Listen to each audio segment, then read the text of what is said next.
Hi everyone, good morning all of you. Okay, welcome all of you to this session. Learn English through newspaper.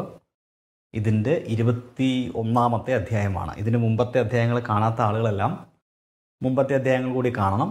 ഇതൊരു 100-day ചലഞ്ചാണ്. 100 ദിവസം കൊണ്ട് വ്യത്യസ്ത ടോപ്പിക്കുകളുമായി ബന്ധപ്പെട്ട വ്യത്യസ്ത മേഖലകളുമായി ബന്ധപ്പെട്ട 100 വാർത്തകൾ പഠിക്കാം. അതിലൂടെ ആയിരക്കണക്കിനല്ല, ഏറെക്കുറെ നമ്മുടെ ഒരു കണക്ക് വെച്ച് നോക്കുകയാണെങ്കിൽ ഒരു 2000-3000 ഇടയിൽ വരുന്ന എല്ലാ പ്രധാനപ്പെട്ട ജേർണലിസ്റ്റിക് വൊക്കാബുലറികളും കടന്നു പോകാൻ സാധിക്കും എന്ന് കരുതുന്നു. ഓക്കെ, അപ്പോൾ ഇന്നത്തെ ന്യൂസ് എന്ന് പറയുന്നത് ഈ ആയിട്ട് വിവാദമായിട്ടുള്ള ഒരു ന്യൂസാണ്. അപ്പോൾ ഇവിടെ നമുക്ക് പ്രധാനപ്പെട്ട ചില വൊക്കാബുലറികൾ കിട്ടാനുണ്ട്. നോക്കാം. Actor BJP leader Suresh Gopi booked on journalist complaint എന്ന് പറയുന്ന വാർത്തയാണ്. അപ്പോൾ ആക്ടർ BJP ലീഡർ, ആക്ടറും BJPയുടെ ലീഡറുമായ സുരേഷ് ഗോപി ബുക്ക്ഡ്, സ്ഥിരം പത്രങ്ങളിൽ കാണുന്നൊരു വേർഡാണ് ബുക്ക്ഡ്, ഓൺ ജേർണലിസ്റ്റ് പ്ലെയിൻറ്റ്. ജേർണലിസ്റ്റിൻ്റെ ഇവിടെ ഓണിൻ്റെ അർത്ഥം എബൌട്ട് എന്നാണ്. ഓണിന് എബൌട്ട് എന്ന അർത്ഥത്തിൽ ഓൺ യൂസ് ചെയ്യാറുണ്ട്. അതായത് ഒരു കൺജങ്ഷനായിട്ട്, ഓൺ ഒരു പ്രൊപ്പോസിഷനായിട്ടും കൺജങ്ഷനായിട്ടും യൂസ് ചെയ്യുന്നത്. അപ്പോൾ ഇവിടെ കൺജങ്ഷനല്ല, ഇവിടെ പ്രൊപ്പോസിഷനായിട്ടാണ് യൂസ് ചെയ്തിട്ടുള്ളത്. എബൌട്ട് എന്ന അർത്ഥത്തിൽ ഓൺ ജേർണലിസ്റ്റസ് പ്ലെയിൻറ്റ്, ജേർണലിസ്റ്റസിൻ്റെ പ്ലെയിൻറ്റുമായി ബന്ധപ്പെട്ട്. ഓക്കെ, അപ്പോൾ ഇവിടെ പ്ലെയിൻറ്റ് എന്ന് പറഞ്ഞാൽ എന്താ? കംപ്ലൈൻറ്റ്. അത് തന്നെയാണ് പ്ലെയിൻറ്റ്. കംപ്ലൈൻറ്റ് എന്ന് പറഞ്ഞാൽ പരാതി. പരാതിയുടെ മറ്റൊരു ഇംഗ്ലീഷ് വേർഡാണ് പ്ലെയിൻറ്റ്. ഓക്കെ, പത്രങ്ങൾ സാധാരണ യൂസ് ചെയ്യാറുണ്ട്. അപ്പോൾ ആക്ടറും BJPയുടെ നേതാവുമായിട്ടുള്ള സുരേഷ് ഗോപി ജേർണലിസ്റ്റിൻ്റെ പരാതിക്ക് മേൽ അതുമായി ബന്ധപ്പെട്ട് അദ്ദേഹത്തിന് എതിരെ കേസെടുത്തു. പോലീസ് ബുക്ക്ഡ് മീൻസ് കേസെടുത്തു എന്നാണ് അർത്ഥം. ഓക്കെ, ബുക്ക്ഡ്, കേസെടുത്തു, പ്ലെയിൻറ്റ്, പരാതി. ഇനി നമുക്കിതിൻ്റെ ഓരോ പാരഗ്രാഫിലേക്കും നമുക്ക് കടന്നു ചെല്ലാം. Okay, yes. അപ്പോൾ ഇവിടെ നോക്കൂ. The Nadakkavu police here on Friday, വെള്ളിയാഴ്ച നടക്കാവ് പോലീസ് രജിസ്റ്റേർഡ്, കേസെടുത്തു, case registered case against actor and BJP leader, നടനും BJP നേതാവുമായിട്ടുള്ള സുരേഷ് ഗോപിക്കെതിരെ. എപ്പോൾ?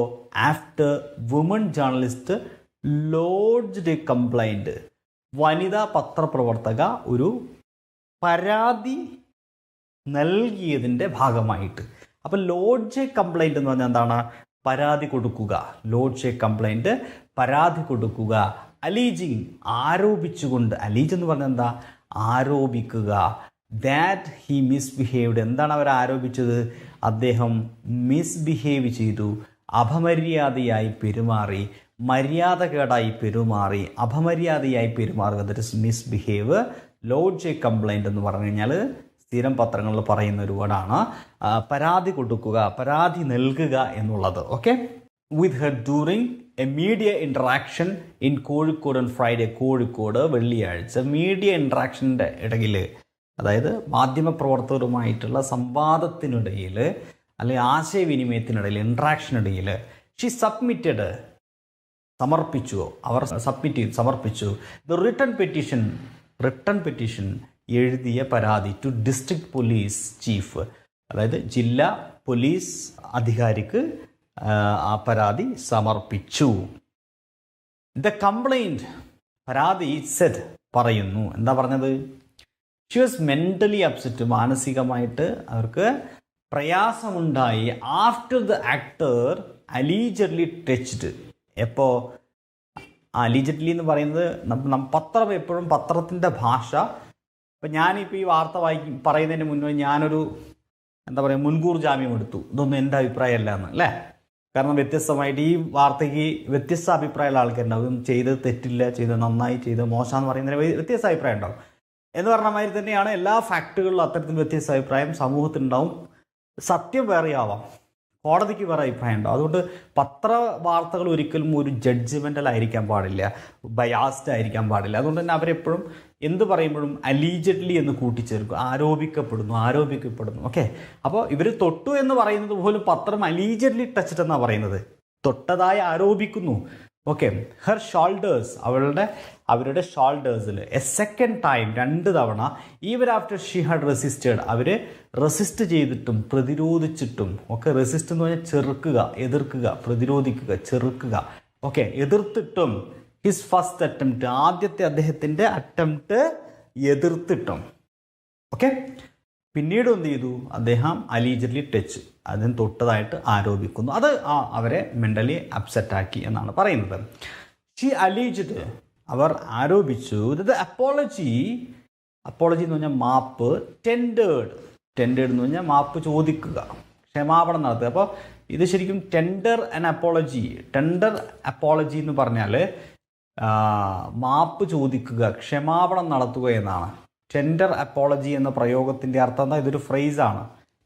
ബൈ ദ ആക്ടറിനാൽ his social media page on Sunday was justification of his action and that he wanted to fight it legally. അതായത് ഈ പറഞ്ഞത് എന്താണ്? അദ്ദേഹം she alleged, അവർ ആരോപിച്ചു, that the apology tendered by the actor, നടൻ, ഈ പറയുന്ന നടൻ ക്ഷമാപണം നടത്തിയത്, apology tendered by the actor, നടൻ നടത്തിയ ക്ഷമാപണം on his social media page, അദ്ദേഹത്തിൻ്റെ സോഷ്യൽ മീഡിയ പേജിൽ സാറ്റർഡേ, ശനിയാഴ്ച, വാസ് എ ജസ്റ്റിഫിക്കേഷൻ, അത് വെറും ഒരു ന്യായീകരണമായിരുന്നു, ഓഫ് ഹിസ് ആക്ഷൻ, അദ്ദേഹത്തിൻ്റെ പ്രവൃത്തിയുടെ ന്യായീകരണമായിരുന്നു. ആൻഡ് ദാറ്റ് ഷി വാണ്ടഡ്, അതുകൊണ്ട് അവർക്ക് ടു ഫൈറ്റ് ഇറ്റ് ലീഗലി, അത് നിയമപരമായി നേരിടണം. ഫൈറ്റ് ലീഗലി എന്ന് പറഞ്ഞാൽ നിയമപരമായി പോരാടുക, നിയമപരമായി നേരിടുക എന്നാണ്. പോലീസ് സോഴ്സസ് സെറ്റ്, പോലീസ് കേന്ദ്രങ്ങൾ പറഞ്ഞു, ദ ആക്ടർ, നടൻ, വാസ് ചാർജ്ഡ്, അദ്ദേഹത്തിനെതിരെ ചാർജ് ചെയ്യപ്പെട്ടു. ചാർജ് എന്ന് പറഞ്ഞു കഴിഞ്ഞാൽ അദ്ദേഹത്തിനെതിരെ ചുമത്തപ്പെട്ടു, ചുമത്തി. എന്താ ചുമത്തി? കുറ്റം ചുമത്തുന്നതിനെ ചാർജ് എന്ന് പറയാം.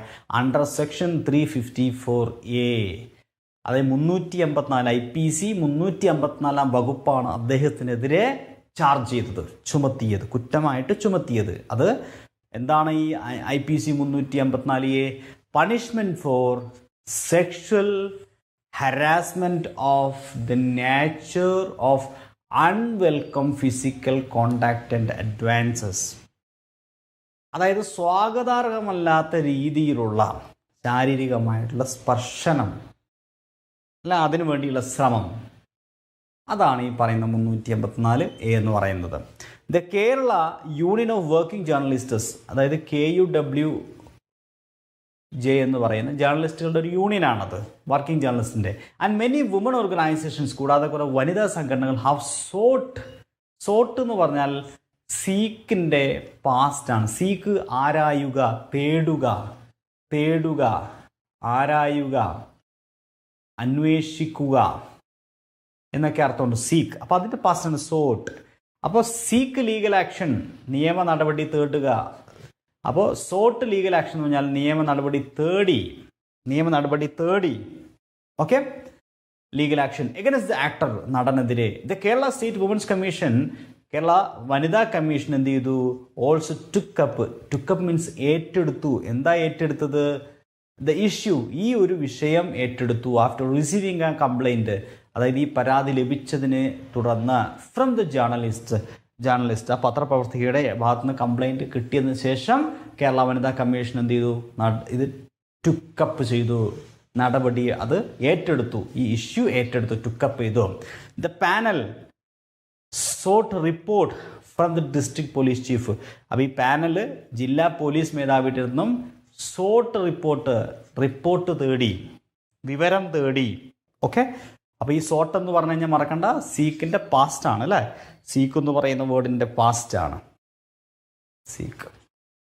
മിസ്റ്റർ ഗോപി സ്റ്റേറ്റ്മെൻറ്റ്, ഗോപി അല്ലേ, അതായത് സുരേഷ് ഗോപിയുടെ statement, that he had interacted with the journalist with fatherly affection ആയിട്ടാണ് അദ്ദേഹം ആ ജേർണലിസ്റ്റുമായിട്ട് സംവദിച്ചത് എന്ന് പറഞ്ഞത്. ഡ്രൂ ക്രിറ്റിസിസം, ഭയങ്കരമായിട്ട് വിമർശനം നേരിടേണ്ടി വന്നു. അപ്പോൾ എന്താണ് ഫാദേർലി അഫെക്ഷൻ?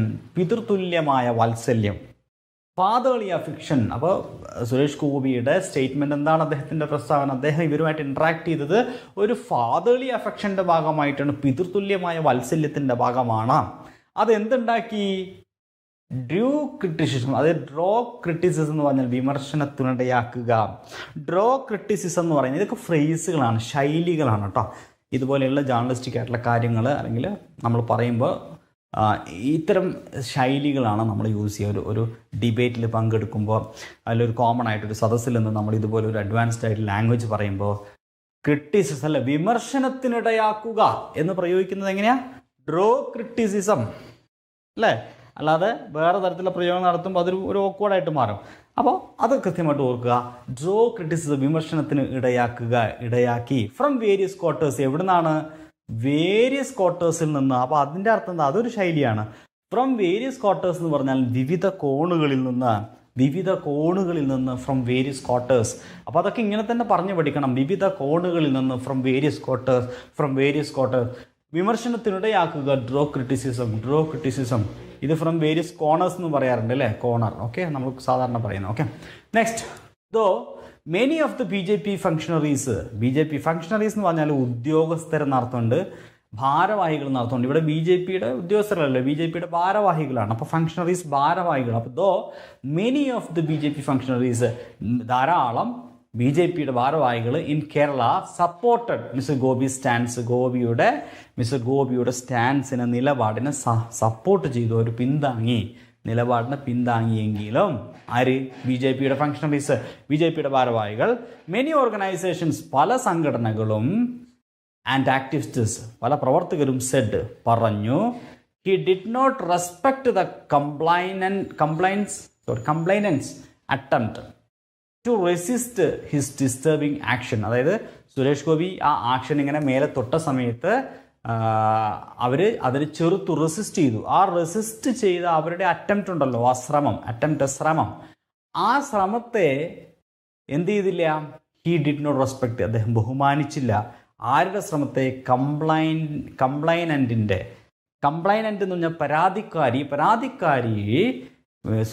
ഈ പറയുന്ന സുരേഷ് ഗോപി ആദ്യം തൊട്ട സമയത്ത് റെസിസ്റ്റ് ചെയ്തപ്പോൾ അതിനെ മാനിക്കാതെ വീണ്ടും അതുപോലെ സ്പർശിച്ചു എന്നാണ് പറയുന്നത്. A statement issued by the New York woman, അതേ statement issued by New York of woman in media said, അതായത് ഈ പറയുന്ന ന്യൂയോർക്ക് വുമൺ മീഡിയയുടെ ആ ഒരു വിഭാഗത്തിൽപ്പെട്ട ആളുകളുടെ പ്രസ്താവനയിലൂടെ അവർ പുറത്തുവിട്ട ഇഷ്യൂ എ സ്റ്റേറ്റ്മെൻറ്റ് എന്ന് പറഞ്ഞാൽ എന്താ? പ്രസ്താവന പുറപ്പെടുവിക്കുക. അവർ പുറപ്പെടുവിച്ച പ്രസ്താവന, ഇഷ്യൂ എ സ്റ്റേറ്റ്മെൻറ്റ്. തൊട്ട് മുമ്പ് നമ്മൾ വെച്ച് ഡിസ്റ്റർബിംഗ് എന്ന് പറഞ്ഞാൽ അസ്വസ്ഥതയുണ്ടാക്കുന്ന ഡിസ്റ്റർബിംഗ് ആക്ഷൻ കേട്ടോ, അസ്വസ്ഥത ഉണ്ടാകുന്ന പ്രവൃത്തി. അപ്പോൾ ഇവിടെ ഇഷ്യൂ എ സ്റ്റേറ്റ്മെൻറ്റ് മീൻസ് പ്രസ്താവന പുറപ്പെടുവിക്കുക. ആരാ പുറപ്പെടുവിച്ചത്? The network of woman in media. Okay, ഞാൻ നേരത്തെ ന്യൂയോർക്ക് എന്നാണ് വായിച്ചത്, റിയലി സോറി കേട്ടോ, വായിച്ചു തിരിപ്പതാണ്. A statement issued by network of woman in media നെറ്റ്വർക്കിൽപ്പെട്ട ഓക്കെ സ്ത്രീകൾ, വനിതകൾ പുറപ്പെടുവിച്ച statement issued by them. Said, അവർ പറഞ്ഞു, the body language of mister ഗോപിയുടെ ശരീരഭാഷ വാസ് അഗ്രസീവ്, ഒരു അക്രമ രൂപത്തിലുള്ളതാണ്, ഒരു അഗ്രസീവായിരുന്നു, ഒരു അക്രമാസക്തമായ രൂപത്തിലായിരുന്നു. അതായത് നമ്മളത് മലയാളത്തിലേക്ക് അത് പറയുമ്പോൾ കുറച്ചൊരു രൂക്ഷമാവുന്നുണ്ട്. എന്നാൽ അഗ്രസീവ് എന്ന് പറഞ്ഞാൽ ഒരു എന്താ പറയുക, ഇതൊരു സ്ട്രോങ് ആയിട്ടുള്ളൊരു ആക്ഷൻ ആയിരുന്നു. And it should be considered as harassment. ഇത് ഒരു ഹരാസ്മെൻ്റായി മാത്രമേ, അത് ശല്യം, ഉപദ്രവം അല്ലെങ്കിൽ പീഡനമായിട്ട് മാത്രമേ, എങ്ങനത്തെ പീഡനം? അറ്റ് ദ വർക്ക് പ്ലേസ്, ജോലി സ്ഥലത്തെ പീഡനമായിട്ട് മാത്രമേ ഇതിനെന്ത് ചെയ്യാൻ പറ്റുള്ളൂ? പരിഗണിക്കാൻ സാധിക്കുകയുള്ളൂ. ദിസ് സെറ്റ്, അവർ പറഞ്ഞു. Sections under the protection of woman from sexual harassment act should be invoked. ഇവിടെ എന്താണ്? ഇവിടെ ഹരാസ്മെൻറ്റ് എന്ന് പറയുന്നത്, അതായത് ഇവിടെ പറഞ്ഞ ഈ നിയമം, അതായത് protection of woman from sexual ഹരാസ്മെൻറ്റിൽ നിന്നുള്ള, ലൈംഗിക പീഡനത്തിൽ നിന്നുള്ള സ്ത്രീകൾക്ക് വേണ്ടിയുള്ള സുരക്ഷ, ആ നിയമം, അതുമായി ബന്ധപ്പെട്ട നിയമം ഷുഡ് ബി ഇൻവോക്ഡ്, ഇവിടെ എന്ത് ചെയ്യണം? നടപ്പിലാക്കണം. ഫങ്ഷണറീസ് ഓഫ് ദ ജനാധിപത്യ മഹിളാ അസോസിയേഷൻ സെഡ്, ഇത് പറഞ്ഞതാരാണ്? ജനാധിപത്യ മഹിളാ അസോസിയേഷൻ്റെ ഭാരവാഹികൾ പറഞ്ഞു. ദ അറ്റംപ്റ്റ്സ് ടു ജസ്റ്റിഫൈ, ന്യായീകരിക്കാനുള്ള ശ്രമം, എന്ത്? അൺവെൽക്കമിങ് ടച്ച്, സ്വാഗതാർഹമല്ലാത്ത സ്പർശനം, as an expression of affection was absurd. എന്തിൻ്റെ പേരിൽ? അഫക്ഷൻ്റെ, വാത്സല്യത്തിൻ്റെ പേരിലുള്ള സ്വാഗതാർഹമല്ലാത്ത ഈ സ്പർശനം അത് അബ്സേർഡാണ്, അത് അസംബന്ധമാണ്, അബദ്ധമാണ്, അസംബന്ധമാണ്, ശരിയല്ല. They also extend moral support. അവരെന്ത് ചെയ്തു? അവർക്ക് ധാർമ്മികമായിട്ടുള്ള പിന്തുണ എക്സ്റ്റെൻഡ് ചെയ്തു, നൽകി. എക്സ്റ്റെൻഡ് മീൻസ് നൽകുക. Okay, the extend the support to the journalist's legal fight. ഈ പത്രപ്രവൃത്തിയുടെ ലീഗൽ ഫൈറ്റിന്, അതായത് നിയമ പോരാട്ടത്തിന് അവരവരുടെ സപ്പോർട്ട്, മോറൽ സപ്പോർട്ട്, ധാർമ്മികമായ സപ്പോർട്ട് അവർ എക്സ്റ്റെൻഡ് ചെയ്തു. ഓക്കെ, എക്സ്റ്റെൻഡ് എന്നാൽ നൽകുക. Okay, extend vote of thanks അല്ലേ, അല്ലെങ്കിൽ I extend my thanks to you, my extreme thanks, my whole hearted thanks. I extend ഞാൻ നൽകുന്നു. ഓക്കെ, നന്ദി അറിയിക്കുന്നു അല്ലേ, എക്സ്റ്റെൻഡ്. യെസ്, അപ്പോൾ ഇവിടെ എന്താണ് അവർ എക്സ്റ്റെൻഡ് ചെയ്തത്? Moral support to the journalists legal fight against the alleged assault. Assault means ആക്രമണം, അതായത് ആരോപിക്കപ്പെട്ട ഈ ഒരു ആക്രമണം ഉണ്ടല്ലോ, ആക്രമണം, ആ ആക്രമണത്തിന് എതിരെ അവർ ലീഗലായിട്ടുള്ള സപ്പോർട്ട് അവർ എക്സ്റ്റെൻഡ് ചെയ്തു, നൽകി. ഇത്രയാണ് വാർത്ത. നമ്മൾ ഇന്ന് പഠിച്ച വേർഡ്സ് നമുക്ക് നോക്കാം. ബുക്ക്ഡ് കേസെടുത്തു. പ്ലെയിൻഡ് പരാതി, that means complaint. Lodge A complaint പരാതി കൊടുക്കുക. അലീജ് ആരോപിക്കുക. മിസ്ബിഹ് മര്യാദകേടായിട്ട് അല്ലെങ്കിൽ അപമര്യാദയായിട്ട് പെരുമാറുക. റെസിസ്റ്റ് ചെറുക്കുക, എതിർക്കുക. അറ്റംപ്റ്റ് ശ്രമം. അപ്പോളജി മാപ്പ്. ടെൻഡർ അപ്പോളജി ക്ഷമാപണം നടത്തുക. ടെൻഡർ അപ്പോളജി ക്ഷമാപണം നടത്തുക. ജസ്റ്റിഫിക്കേഷൻ നിയായീകരണം. ഫൈറ്റ് ലീഗലി നിയമപരമായി പോരാടുക. ചാർജ് കുറ്റം ചുമത്തുക. അൺവെൽക്കംഡ് സ്വാഗതാർഹമല്ലാത്ത. സ്വാഗതാർഹമല്ലാത്ത. സോട്ട് ലീഗൽ ആക്ഷൻ നിയമ നടപടി തേടി. ഓക്കെ, സീക്ക് ലീഗൽ ആക്ഷൻ നിയമ നടപടി തേടുക. ഫാദർലി അഫെക്ഷൻ പിതൃതുല്യമായ വാത്സല്യം. ഡ്രോ ക്രിറ്റിസിസം വിമർശനത്തിന് ഇടയാക്കുക. ഫ്രം വേരിയസ് ക്വാർട്ടേഴ്സ് വിവിധ കോണുകളിൽ നിന്ന്. ഫങ്ഷണറീസ് ഭാരവാഹികൾ. സ്റ്റാൻസ് നിലപാട്. കംപ്ലൈനന്റ് പരാതിക്കാരൻ അല്ലെങ്കിൽ പരാതിക്കാരി. ഡിസ്റ്റർബിംഗ് അസ്വസ്ഥത ഇളവാക്കുന്ന, ഓക്കെ, അസഹ്യമായിട്ടുള്ള. ഇഷ്യൂ എ സ്റ്റേറ്റ്മെന്റ് പ്രസ്താവന പുറപ്പെടുവിക്കുക. ജസ്റ്റിഫൈ ന്യായീകരിക്കുക. അബ്സേർഡ് അസംബന്ധം, അബദ്ധം, പൊട്ടത്തരം, മണ്ടത്തരം, വിഡ്ഢിത്തരം അല്ലേ. യെസ്, മോറൽ സപ്പോർട്ട് ധാർമ്മിക പിന്തുണ. ഇത്രയും വാക്കുകളാണ് നമുക്കിവിടെ പഠിക്കാനുള്ളത്. ഈ സെഷനോടെ വൈൻഡപ്പ് ചെയ്യുന്നു. Have A good day. Thank you.